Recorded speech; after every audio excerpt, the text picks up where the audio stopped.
میرا غفلت میں ڈوبا دل بدل دے، خدایا فضل فرما دل بدل دے۔ بسم اللہ الرحمن الرحیم۔ آج ہم انشاءاللہ غسل سے متعلق کچھ احکام پڑھیں گے، چونکہ ہمارے ابھی طہارت کا ہی باب چل رہا ہے۔ غسل کب فرض ہوتا ہے اور غسل کا طریقہ کیا ہے؟ رسول اللہ صلی اللہ علیہ وسلم نے فرمایا ان اللہ لا یستحیی من الحق، اللہ تعالیٰ حق بات کو بیان کرنے سے حیا نہیں کرتے۔ تو غسل کے جو مسائل ہیں ان میں بھی بعض دفعہ کچھ ایسی باتیں آتی ہیں جو بظاہر حیا کے خلاف ہیں، لیکن علم کی ایک بات ہے، سیکھنے اور سکھانے میں حیا اگر کریں گے تو پھر ظاہر ہے ساری زندگی جاہل ہی رہے گا انسان۔ اور غسل کے مسائل سیکھنا اس لیے ضروری ہے کہ غسل جب فرض ہوتا ہے تو جب تک مکمل غسل نہ ہو آپ کی نماز ادا نہیں ہوتی۔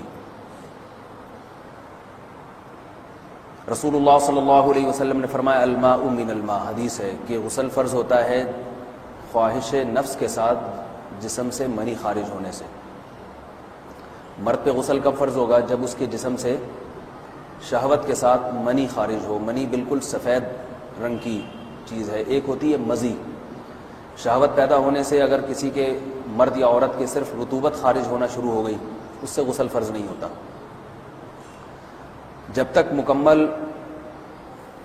شہوت پوری نہیں ہو جاتی اور مادہ منویہ خارج نہیں ہو جاتا، چاہے احتلام کی صورت میں ہو یا کسی بھی طرح سے ہو۔ مردوں کے ساتھ چونکہ یہ بہت زیادہ ہوتا ہے نائٹ فال کی صورت میں، مردوں پر غسل کی یہ صورت بہت زیادہ فرض ہوتی ہے۔ جیسے ہی بلوغت ہوتی ہے تو احتلام شروع ہو جاتا ہے، ہفتے میں 1 دفعہ 2 دفعہ 3 دفعہ، بعض نوجوانوں کو روزانہ بھی 2 دفعہ ہوتا ہے،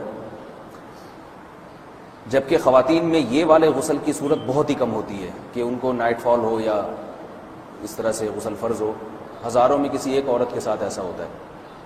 ایک صورت تو یہ ہے غسل فرض ہونے کی۔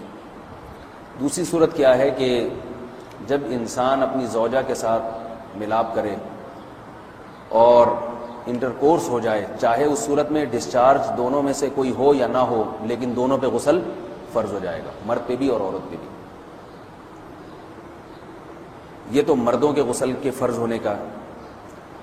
مردوں کے غسل میں ایک چیز یہ بھی ہے کہ اگر آپ نے رات کو نیند کی اور صبح آپ اٹھے اور آپ نے کپڑوں پہ نشان دیکھا، اب آپ کو یہ پتہ نہیں چل رہا کہ یہ منی کا نشان ہے یا مزی کا ہے، تو بھی آپ پر غسل کرنا فرض ہے۔ یہی سمجھا جائے گا کہ یہ آپ خواب میں ڈسچارج ہوئے۔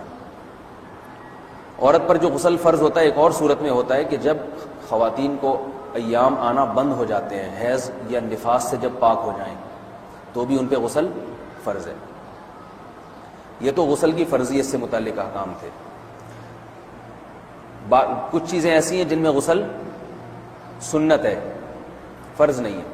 جمعہ کے دن غسل کرنا رسول اللہ صلی اللہ علیہ وسلم نے بہت زیادہ تاکید کی ہے۔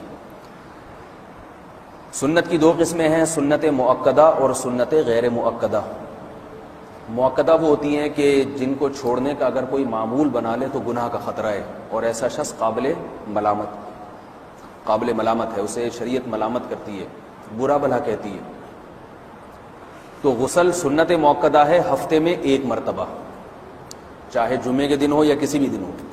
جو مسلمان ہفتے میں 1 دفعہ بھی نہیں نہاتا، وہ کتنا ہی نیٹ کلین ہو، مگر شریعت کی نظر میں وہ قابل ملامت ہے، اسے تانے دینے چاہیے کہ شرم نہیں آتی، ہو مسلمان مگر رہتے ہو بھنگیوں اور چماروں کی طرح۔ ملامت تو اسی کو کہتے ہیں۔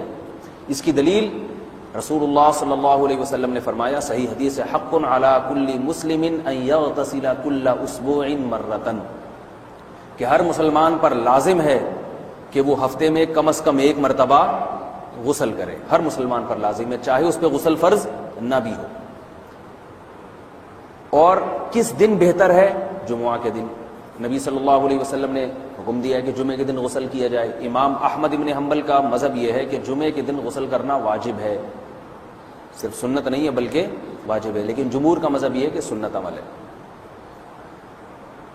غیر مسلم جب اسلام قبول کرتا ہے تو اس وقت بھی اس کے لیے غسل کرنا سنت ہے۔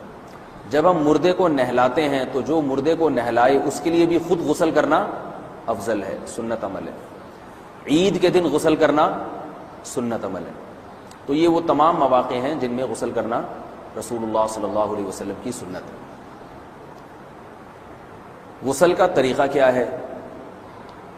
غسل میں 3 چیزیں فرض ہیں: منہ بھر کے قلی کرنا، ناک میں پانی ڈالنا کہ ناک کی جو نرم جگہ ہے یہ اچھی طرح تر ہو جائے، اور پورے جسم پہ 1 مرتبہ پانی بہا دینا کہ جسم میں بال کے برابر جگہ بھی خشک نہ رہے۔ یہ تو ہے فرض، یعنی یہ کام کسی نے کسی بھی طرح سے کر لیا تو غسل ادا ہو جائے گا، چاہے اس کی نیت غسل کی تھی یا نہیں تھی۔ کوئی آدمی چلتا ہوا جا رہا ہے، پھسل کے تالاب میں گر گیا، پورے غوطے کھا کے باہر نکلا، قلی کر لے اور ناک میں پانی ڈال لے تو غسل اس کا ادا ہو جائے گا۔ البتہ چونکہ نیت نہیں تھی لہذا غسل کا ثواب نہیں ملے گا، ثواب نیت کے بغیر نہیں ملتا انسان۔ دلائل اس کے الگ موضوع ہے کہ اس کی دلیل کیا ہے کہ بغیر نیت کے بھی غسل ہو جاتا ہے، لیکن میں نے بتایا دلائل کا سیشن نہیں ہے، اس میں پھر بات لمبی ہو جائے گی۔ تو یہ تو ہے فرض، پورے جسم پہ پانی بہانا، کلی اور ناک میں پانی۔ سنت طریقہ کیا ہے؟ رسول اللہ صلی اللہ علیہ وسلم غسل کیسے کرتے تھے؟ سنت طریقہ جس پہ جو اختیار کرنا چاہیے وہ طریقہ یہ ہے کہ جب آپ غسل کے لیے بیٹھیں تو سب سے پہلے وہ جگہ دھوئیں جہاں نجاست اور ناپاکی لگی ہوئی ہے۔ نائٹ فال ہوا، کسی کو احتلام ہوا، تو جہاں جہاں گندگی لگی ہے پہلے اس جگہ کو دھوئیں، استنجا کریں، شرمگاہ کو دھوئیں اچھی طرح، سمجھ رہے ہیں بات کو؟ اس کے بعد ہاتھ دھوئیں اور مکمل وضو کریں جیسے ہم عام حالات میں وضو کرتے ہیں۔ مکمل وضو کرنے کے بعد دائیں کندھے پہ پانی ڈالا، لیفٹ سائڈ پہ پانی ڈالا۔ پہلے زمانے میں تو چلو سے غسل ہوتا تھا، ہاتھ دھو لیے تو اب چلو سے پانی لے کے یہاں ڈالا جا رہا ہے، چلو سے پانی لے کے یہاں ڈالا جا رہا ہے، پورے جسم پہ ملا جا رہا ہے، اور چلو سے پانی لے کے 3 دفعہ سر پہ ڈالا جا رہا ہے۔ تو آج کل چلو ولو تو ہے نہیں، شاور کے نیچے جا کے کھڑے ہو جاتے ہیں، تو اس میں یہ کہ شاور کھولے اس میں کھڑے ہو جائیں، سارے چلو اس میں خود بخود ہی ہو جائیں گے، پورے جسم پہ پانی بہہ جائے گا۔ نبی صلی اللہ علیہ وسلم کے دور میں یہ جدید چیزیں نہیں تھیں، شیمپو اور صابن، تو آپ صلی اللہ علیہ وسلم بیری کے پتوں سے غسل کی ترغیب دیا کرتے تھے۔ بیری کے پتوں کو اگر پانی میں پکایا جائے تو پانی میں میل کچیل صاف کرنے کی صلاحیت بہت بڑھ جاتی ہے۔ ہمارے زمانے میں اس تکلف کی ضرورت نہیں ہے، صابن ملتے ہیں اس سے نہا لے آدمی، نہایا کریں، بہرحال کہنے کا مقصد یہ آپ لوگوں سے۔ تو یہ سنت طریقے سے غسل ہو جائے گا آپ کا، سمجھ رہے ہیں بات کو؟ سب سے پہلے استنجا کیا، اس کے بعد وضو کر لیا، اس کے بعد غسل کر لیا۔ اگر کسی نے غسل میں وضو نہیں کیا اور ویسے ہی پورے جسم پہ پانی بہا دیا تو بھی اس کا وضو خود بخود ہو جائے گا، اس غسل سے وہ نماز پڑھ سکتا ہے، کیونکہ بعض لوگ غسل کرنے کے بعد دوبارہ وضو کر رہے ہوتے ہیں، اس کی ضرورت نہیں ہے، کیونکہ جب غسل کرتے ہیں تو وضو والے اعضاء تو خود بخود اس میں دھل جاتے ہیں۔ یہ ہے غسل کا طریقہ۔ وضو کیسے ٹوٹتا ہے؟ جن چیزوں سے غسل فرض ہوتا ہے ان چیزوں سے وضو تو بہرحال ٹوٹتا ہی ہے، اس کے علاوہ بھی وضو ٹوٹتا ہے۔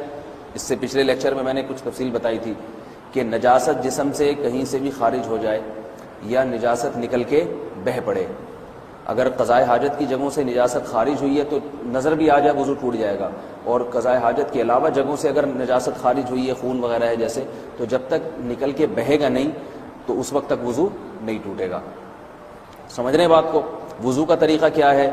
سب سے پہلے دونوں ہاتھوں کو دھویا جائے، 3 دفعہ کلی کی جائے، مسواک کی جائے، 3 دفعہ ناک میں پانی ڈالا جائے، پھر پورے چہرے کو، پیشانی یہ جو ہے جہاں سے پیشانی ہماری شروع ہو رہی ہے اور تھوڑی کے نیچے، تھوڑی جہاں ختم ہو رہی ہے، اور ایک کان کی لو سے دوسرے کان کی لو تک 4 اعضاء ہیں وضو میں دھونا فرض ہیں۔ 1 چہرہ، نمبر 2 بازو، نمبر 3 سر کا مسا، چوتھائی سر، اور نمبر 4 پاؤں کو دھونا۔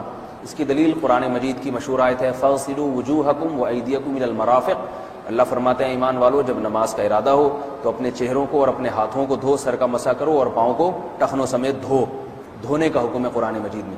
البتہ سر کے بارے میں یہ نہیں ہے پورے سر کا مسا کرو، بلکہ آ رہا ہے وَامْسَحُوا بِرُؤُوسِكُمْ، با کا لفظ ہے، با آتی ہے تبعیض کے لیے کہ سر کے بعض حصے کا مسا۔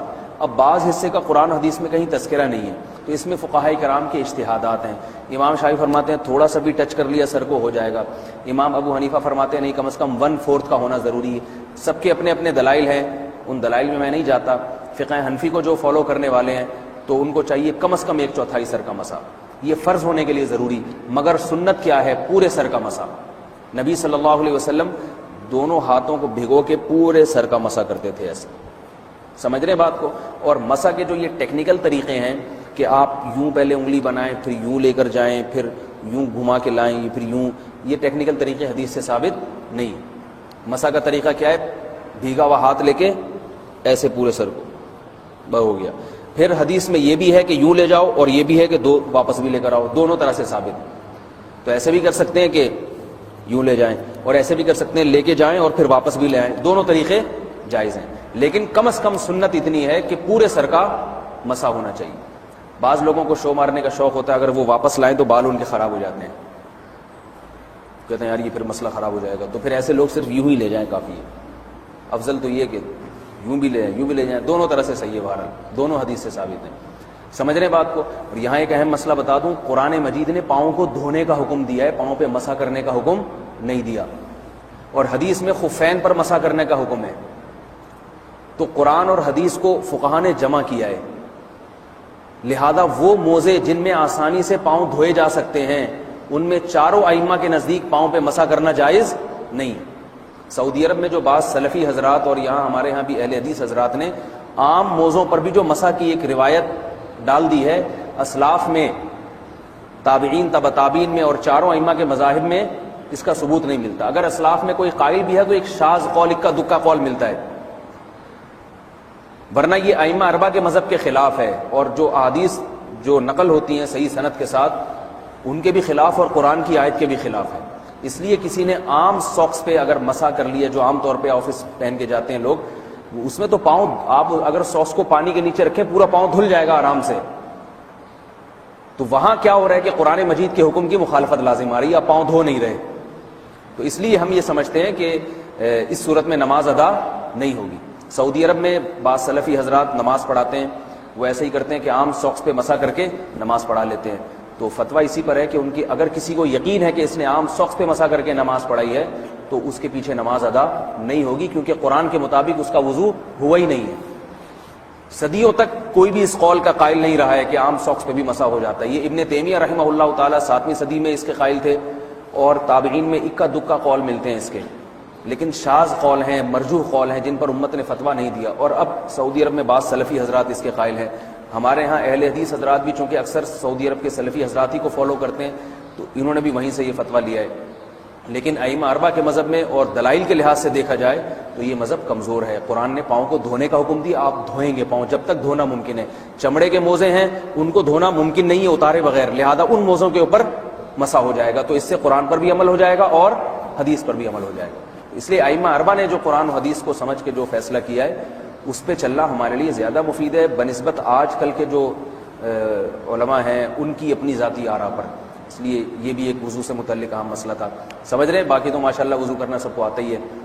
اور وضو کے بعد دعا کیا ہے؟ کلمہ شہادت، اشہد ان لا الہ الا اللہ وحدہ لا شریک لہ اشہد ان محمدا عبدہ ورسولہ اللہم اجعلنی من التوابین واجعلنی من المتطہرین۔ اے اللہ تو مجھے بار بار توبہ کرنے والوں میں شامل کر دے اور بار بار پاکیزہ رہنے والوں میں شامل کر دے۔ توبہ اس لیے کہ میں نے ظاہری طہارت تو حاصل کر لی، مجھے روحانی طہارت بھی عطا کر دے۔ اگر میں نے گناہ کی ہوں تو مجھے ان سے بھی توبہ کی توفیق عطا فرما لے، تاکہ اس لحاظ سے بھی میرا وضو ہو جائے، اس لحاظ سے بھی میں پاک ہو جاؤں۔ سبحانک اللہم و بحمدک، نشہد ان لا الہ الا انت، نستغفرک و نتوب الیک۔